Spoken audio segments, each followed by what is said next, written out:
नमस्कार व्यूअर्स, मैं हूं अमीश देवगन और आप देख रहे हैं आर पार। बस कुछ मिनट बाद मैं आपको अतीक गैंग का सबसे विस्फोटक ऑडियो व्यूअर्स सुनाने वाला हूं। यह ऑडियो इस गैंग की उगाही वाले सिंडिकेट का व्यूअर्स लाइव सबूत है। इस ऑडियो में अतीक का बेटा असद उमेश पाल हत्याकांड की तैयारी कैसे कर रहा है, इसका एक एक राज आज आपके सामने बेपर्दा हो जाएगा और यह पूरा खुलासा मैं कुछ मिनटों के बाद करने वाला हूं। लेकिन दूसरी तरफ असद और अतीक वाले घटनाक्रम के बाद सीएम योगी ने एक बड़ा और कड़ा संदेश देते हुए कहा है कि यूपी में अब अपराधी किसी को धमका नहीं सकता और आज उत्तर प्रदेश आपको बेहतरीन कानून व्यवस्था की पूरी गारंटी देता है। लेकिन मुद्दा सिर्फ बयान का नहीं है व्यूअर्स, क्योंकि उत्तर प्रदेश में माफिया की नई लिस्ट तैयार हो चुकी है जिसमें 2 या 4 नहीं बल्कि कुल 61 माफिया के नाम शामिल है। यानी साफ है कि आने वाले दिनों में माफिया के खिलाफ और भी जोरदार एक्शन देखने को मिलेगा और संकेत साफ है कि उत्तर प्रदेश को पूरी तरह से माफिया मुक्त बनाने का मिशन शुरू हो गया है। तो आज व्यूअर्स इसी पर होगी देश की सबसे बड़ी पॉलिटिकल चर्चा, क्योंकि योगी का संदेश साफ दिख रहा है, जब तक तोड़ेंगे नहीं तब तक छोड़ेंगे नहीं।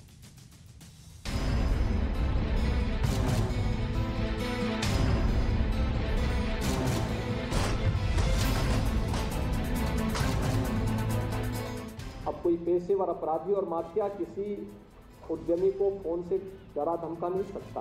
उत्तर प्रदेश आज बेहतरीन कानून व्यवस्था की गारंटी आपको देता ही है। पिछले कुछ दिनों के घटनाक्रम के बाद ये सीएम योगी का कड़ा और बड़ा संदेश, और इस संदेश के साथ ही उत्तर प्रदेश में 61 माफिया सरगना की लिस्ट जारी की जा चुकी है। ये लिस्ट शराब, पशु तस्कर, वन, खनन और शिक्षा से जुड़े माफिया सरगनाओं की। लिस्ट में सुल्तानपुर का सुधाकर सिंह सबसे बड़ा माफिया सरगना है।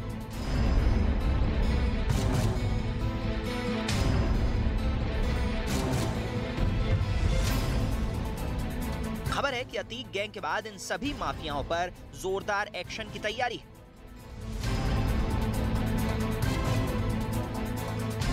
लेकिन दूसरी तरफ खात्मे के बाद भी अतीक गैंग पर रोज नए खुलासे हो रहे हैं।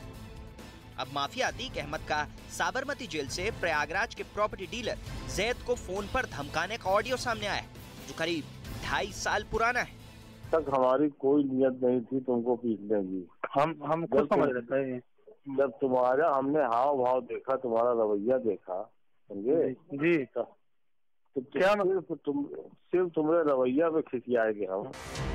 लेकिन ऑडियो क्लिप के बाद बारी है सबसे एक्सप्लोसिव चेक, जिसमें जनवरी महीने की शुरुआत में जेल के अंदर से अतीक एक बिल्डर को चैट के जरिए धमकाता है और कहता है कि मैं अभी मरने वाला नहीं हूँ, इंशाअल्लाह बहुत जल्दी सारे हालात बदल रहे हैं। मेरे कोई लड़के न डॉक्टर बनने वाले हैं न वकील बनेंगे, अब सिर्फ हिसाब होना है और इंशाअल्लाह बहुत जल्द हिसाब शुरू कर दूंगा। और इसके बाद अतीक के बेटे असद का एक महाविस्फोटक ऑडियो भी हमारे हाथ लगा है, जिसे अगले कुछ मिनट में हम आपको दिखाएंगे, क्योंकि सूत्रों का कहना है कि बिल्डर से वसूली उमेश पाल के मर्डर की फंडिंग के लिए हो रही थी। अतीक पर यह खुलासा भी हुआ कि वो गुलाबी और सफेद पर्ची से लाखों का चुनाव टैक्स भी वसूलता था। लेकिन आज सबसे बड़ा सवाल कि क्या योगी राज में अब बचे खुचे माफियाओं की भी उल्टी गिनती शुरू हो गई है? इसी पर होगी देश की सबसे बड़ी बहस। तो देश की सबसे बड़ी पॉलिटिकल चर्चा आज इसी पर होगी। लेकिन अब वक्त है एक बहुत बड़े खुलासे का, और वो खुलासा यह है, रिपोर्ट में आपने देखा कि जनवरी के महीने में साबरमती जेल में बैठकर अतीक ने चैट के जरिए एक बिल्डर को पैसे के लिए धमकी दी। इस बिल्डर का नाम मोहम्मद मुस्लिम है। अतीक की धमकी के बाद उसका बेटा असद फुल एक्शन में आ गया और पैसों के लिए बिल्डर को फोन कर डाला।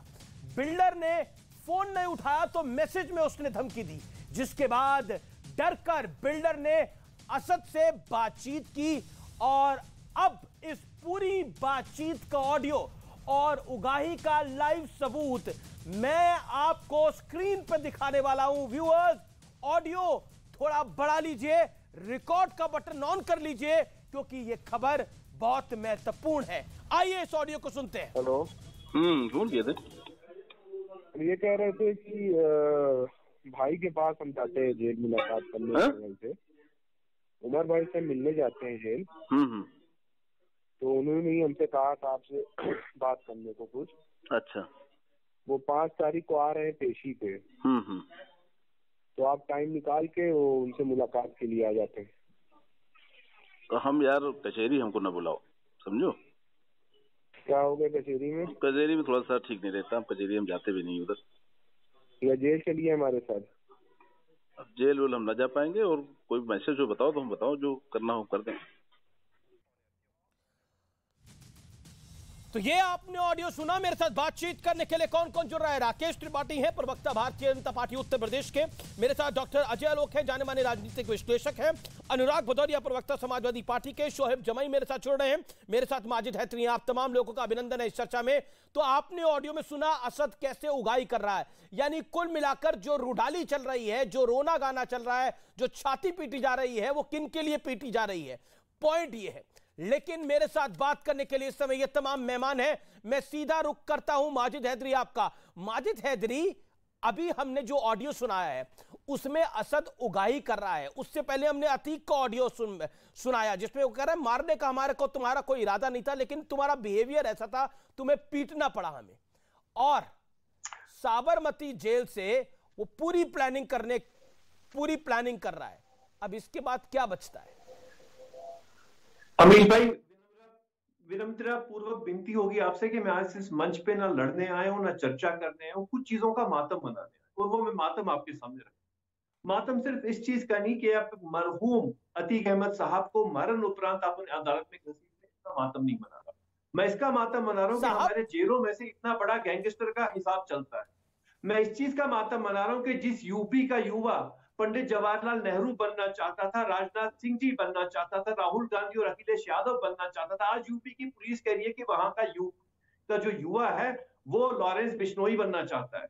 मैं मातम इस चीज का मना रहा हूं कि यूपी में जो सरकार थी, जो एडमिनिस्ट्रेशन थी, सब चीजों की हत्या हो गई, केवल एक मरहूम लॉ मेकर की हत्या नहीं हुई।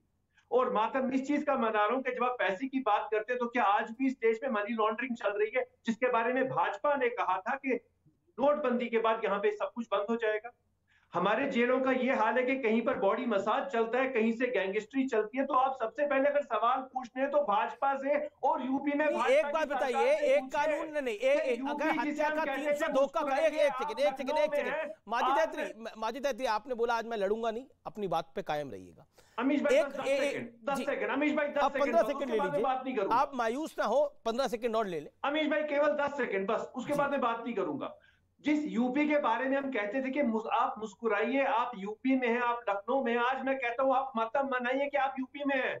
ऐसा बेड़ा गर्क हो चुका है सरकार का, ऐसे हमारे देश के हालात बन चुके हैं। टर्की की पिस्टल आती है यहाँ पे, हमारे देशवासियों को मारती है, कभी सिद्धू मूसावाले को, कभी मरहूम अतीक साहब को। पाकिस्तान के कारतूस आते हैं। अरे भाई देश का क्या हाल है, आज सिर्फ मातम मनाओ देशवासी। अच्छा एक बात बताइए, आपने बोला कि नोटबंदी हुई, सब कुछ सामान्य हो जाना चाहिए था, पता नहीं नोटबंदी नहीं होगी, अल्लाह दिन का चिराग हो गया, 302 का कानून बना तो हत्याएं बंद हो गई क्या देश के अंदर? ऐसा तो नहीं है। 420 का कानून बन गया तो फ्रॉड बंद हो गए देश के अंदर। जो फ्रॉडस्टर हैं वो फ्रॉड करते रहते हैं, वो नए नए तरीके इजाद कर लेते हैं। जो गैंगस्टर हैं वो हत्याएं करते रहते हैं, वो नए नए तरीके इजाद कर लेते हैं। पॉइंट ये सब मैं इस समय जो ऑडियो दिखा रहा हूं उसके ऊपर मैं राय चाहता था आपकी, जिस पर राय नहीं दी। मैं दूसरे मेहमान के पास चाहता हूं, अनुराग भदौरिया। एक सेकंड शांत हो जाइए अनुराग भदौरिया, अब आपका 1 मिनट। इस ऑडियो खुलासे पर आप क्या कहते हैं? जिस असद के लिए समाजवादी पार्टी इतना रोगा रही थी, उसकी असलियत तो जानिए जरा। सुन तो लीजिए। हाँ वो जान गया, क्योंकि जिस जेल की बात कर रहे हैं वो साबरमती की जेल है और वो वहां पे भारतीय जनता पार्टी की सरकार है। तो अपन लगा सकते हैं कि जेल में हर चीज उपलब्ध है। कौन सा जेल में था? आप ही खोल रहे हो। असद कौन सा जेल में था? वो कहता है मुझे चाहिए 1 करोड़ रुपए। अरे पूरी बात और मेरा फोन नहीं उठा रहे तो गलती कर रहे हो। असद जेल में था क्या? आप फैक्ट्स तो पूरे बता करिए। सवाल पूछ तो लिया, सवाल आप क्या बोल रहे हो? आप कह रहे हो साबरमती की बात पहले की थी, आपने अतीक अहमद की। अरे यार, आपके साथ दिक्कत यह है कि आप सवाल पूछ लो, मैं जवाब देता रहूंगा। आप सवाल पे सवाल पूछोगे तो मैं जवाब कैसे दूंगा? एक ही तो सवाल बार बार आप रिपीट कर रहे हो, तो मैं जवाब दे तो रहा हूं। आपने अतीक का भी नाम लिया था, तो मैंने आपको वहां से स्टार्ट की थी बात। अब आप पहले ही कूद पड़े तो मैं बात कैसे पूरी करूं? आप पहले बात हुई थी अतीक, तो मैंने कहा कि वो तो वहां पे साबरमती जेल में, और साबरमती जेल से तो भाई फोन हो रहा है, तो जेल की व्यवस्था कैसी है? एक बात। दूसरी बात, अफसोस इस बात का है, बहुत अफसोस है कि आज उत्तर प्रदेश में अपराधियों की फैक्ट्री चल पड़ी है। क्या ये अपराधियों की फैक्ट्री बंद करने की जरूरत है? क्या यूथ सोच रहा है क्या हमें लॉरेंस बिश्नोई बनना है? ये हमारे उत्तर प्रदेश की यूथ की मानसिकता होगी, 23-24 साल के लड़कों की। ये उनके हम उनके अंदर ये जज्बा पैदा करना चाहते हैं क्या? अपराधी को मारने से कुछ नहीं होगा, ये अपराधी की फैक्ट्रियां बंद करनी पड़ेंगी। जो अपराधी की फैक्ट्री चालू हुई है, इसकी वजह सिर्फ इतनी है कि हम शिक्षा उत्तर प्रदेश में नहीं दे पा रहे हैं, हम रोजगार नहीं दे पा रहे हैं, महंगाई नहीं रोक पा रहे हैं, युवाओं को पैर पे खड़ा नहीं कर पा रहे हैं। इसको पहले इस पे काम करने की जरूरत है अगर समाज को सुधारना है। नहीं तो इस तरह के माफिया 2, 3, 4, 5, एक मारो दूसरा पैदा होगा, दूसरा मारो तीसरा पैदा होगा। ये 3 जो आए थे, किसी ने सोचा था कि पुलिस कस्टडी में आके मार के चले जाएंगे? पुलिस कस्टडी में आके मार दिया उन्होंने। सोचो, उनकी हिम्मत सोचो। तो इसलिए मैं आपसे कह रहा हूं कि इस तरह के और आगे पैदा ना हो पाए, उस पर चिंता करने की जरूरत है, हल्ला मचाने की जरूरत नहीं है। समाज के अंदर में बहुत बड़ी समस्या है कि पुलिस के अंदर, अगर उमेश पाल की भी हत्या हुई थी तब भी पुलिस वाले मौजूद थे, तब भी हत्या हो गई। इस तरह से कानपुर में देखी, मां बेटी वहां पे जिंदा जली, तब भी पुलिस प्रशासन मौजूद था। आप देखो, जालौन में बेटी को मार दिया, दिन दहाड़े बेटी को मार दिया 11 बजे। आज बताओ बेटी, मेरी बात सुनिए, इस तरह से अगर हौसले बढ़ेंगे यूथ के, गोली चलाने के हौसले बढ़ेंगे, नई नई पिस्टल मिल जाएगी, तो ये चिंता की बात है। उत्तर प्रदेश के लिए चिंता की बात है कि हम उत्तर प्रदेश को कहां ले जाना चाहते हैं। जी जी, बहुत बहुत गुस्सा आ रहा है आपको, बहुत रोष आप दिखा रहे हैं, और मतलब मुझे जान के बहुत गुस्सा है आपके अंदर, बहुत वेदना है आपके अंदर, बहुत मतलब पीड़ा है इसको लेकर। और ये जो पीड़ा है ये मैं महसूस कर पा रहा हूं, और व्यूअर्स भी महसूस कर पा रहे होंगे। लेकिन 2005 में जब राजू पाल की हत्या हुई थी तो किसका शासन था? 1996 में जब अतीक अहमद पहली बार विधायक बना तो किसने बनवाया था? 2004 में पहली बार सांसद किसने बनाया था? माफिया को निपटाना तो छोड़िए, जवाब दूं? आप तो माननीय बना रहे थे, आप तो माननीय बना रहे थे, तो आप तो कुत्ते के साथ हाथ मिला रहे थे, माफिया के कुत्ते के साथ। जवाब दे दूं? जी दीजिए, जवाब दे दूं? जी दीजिए। 1991 में आदरणीय नेताजी के सामने कोई कैंडिडेट भारतीय जनता पार्टी को नहीं मिला तो किसको लाए थे पता है? डकैत। किसको बताइए? तहसीलदार सिंह को लाया गया था। जब जनता ने फिर भी किसको जिताया? आदरणीय नेताजी को। डकैत को लाकर लड़ाया था किसने? 1991 लेके आया था, बताइए। मैं आपसे पूछना चाहता हूं, डकैत का मुकाबला कर रहे थे आप अतीक अहमद के साथ, मुलायम सिंह के सामने में। क्या बात कर रहे हो आप? ये भारतीय जनता पार्टी है, ये अपने असली मुद्दों से ध्यान भटकाने की बात कर रही है। आप ये मुद्दों पे चर्चा नहीं करना चाहती कि आप 2017 के बाद से 23 तक आपने क्या किया उत्तर प्रदेश के अंदर में। बहुत पीड़ा है समाजवादी पार्टी के वक्ता को, बहुत वेदना है। उनको लग रहा है कि उनका प्रदेश कहां किस हालात में आपने कर दिया है, लेकिन सवाल तो शासन पे भी खड़े होते हैं। राकेश बाबू, देखिए अभिष जी, मैं सवालों से बिल्कुल भागूंगा नहीं। आप जो सवाल पूछेंगे, आपके बहुत सारे सवालों को वाजिब मानते हुए उन सारे सवालों की जवाबदेही भी हम सुनिश्चित करेंगे।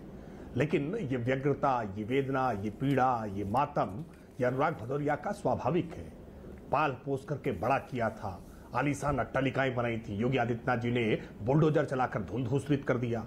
1500 करोड़ रुपए का सालाना टर्नओवर हुआ करता था अतीक अहमद का, और ये टर्नओवर अर्थतंत्र तोड़ा है। इस अर्थतंत्र में कुछ हिस्सा तो जाता रहा होगा समाजवादी पार्टी को भी ना, इसलिए पीड़ा का हो जाना स्वाभाविक है।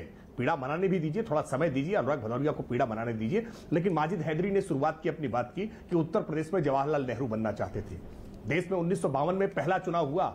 पहले चुनाव में 1952 में फूलपुर लोकसभा सीट का चुनाव किया था, प्रधानमंत्री रहे जवाहरलाल नेहरू ने, और इसी फूलपुर सीट से विजयलक्ष्मी पंडित निर्वाचित हुई। इसी फूलपुर सीट से विश्वनाथ प्रताप सिंह देश के प्रधानमंत्री हुए, वो निर्वाचित हुए, और इसी फूलपुर से जनेश्वर मिश्रा महान समाजवादी नेता, वो भी इसी से निर्वाचित हुए। लेकिन 2004 में इसी फूलपुर से अतीक अहमद को माननीय सांसद निर्वाचित कराने का काम ये समाजवादी पार्टी ने किया था। और आज बैठ करके पीड़ा व्यक्त कर रहे हैं कि लॉरेंस बिश्नोई बनना चाहता है, कोई माफिया बनना चाहता है। ये महिमा मंडित करने अपराधियों को किसने काम किया? और ये आया तहसीलदार। लेकिन राकेश आपको मैंने 1 मिनट का मौका दिया, लेकिन राकेश जी मेरा काउंटर सवाल, मैं असद ने तो बिल्डर को धमकी दी, शासन तो आपका था, अभी भी हिम्मत क्यों थी धमकी देने की? सवाल ये उठेगा, इसका जवाब क्या?